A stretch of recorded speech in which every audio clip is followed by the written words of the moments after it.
ஒரு சிறிய கிராமத்தில் சேகர் என்றவன் வாழ்ந்தான். அவன் மிகவும் சுயநலமும் கபடமும் கொண்டவன். பிறரின் பொருளை பறித்து பொய் சொல்லி வஞ்சித்து வாழ்வதே அவனது வழக்கம். அதே கிராமத்தில் ராமு என்ற விவசாயி இருந்தான். அவன் நல்ல மனம் கொண்டவன். எப்போதும் உழைத்து சம்பாதித்தான். யாருக்கும் தீங்கு செய்யாமல் வாழ்ந்தான். ஒருநாள் சேகர் தன்னிடம் உள்ள நிலம் குறைவாக இருப்பதால் இன்னும் கொஞ்சம் நிலம் சேர்க்க வேண்டும் என்ற எண்ணத்தில் ராமுவின் வயலில் காகிதத்தில் போலியான நில ஒப்பந்தம் செய்துவிட்டு நிலம் தன்னுடையது என்று கூறினான். கிராம மக்கள் அனைவருக்கும் இந்த நிலம் எனது, ராமு பொய் சொல்கிறான் என்று பரப்பினான். ஆனால் ராமுவிடம் உண்மையான ஆவணங்கள் இருந்தன. அவன் அமைதியாக இருந்தான்.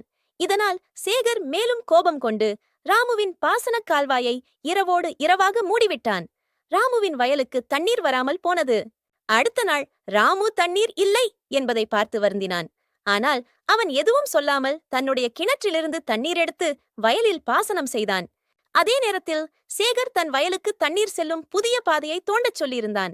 ஆனால் அந்த நேரத்தில் அவன் மூடி வைத்திருந்த ராமுவின் வாய்க்காலும் சேர்ந்து உடைந்து சேகரின் வயலில் தண்ணீர் பாய்ந்து அவன் சொந்த வயலையே வெள்ளம் பிடித்தது. எல்லா பயிரும் வீணாகி போனது. கிராம மக்கள் அனைவரும் பார்த்து, இதுதான் தன் வினை தன்னை சுடும் என்பதற்கு உதாரணம். ராமுவுக்கு தீங்கு செய்ய நினைத்தவன் தன்னைத்தானே அழித்துக் கொண்டான் என்றார்கள். சேகர் மிகுந்த அவமானத்துடன் தலை குனிந்தான்.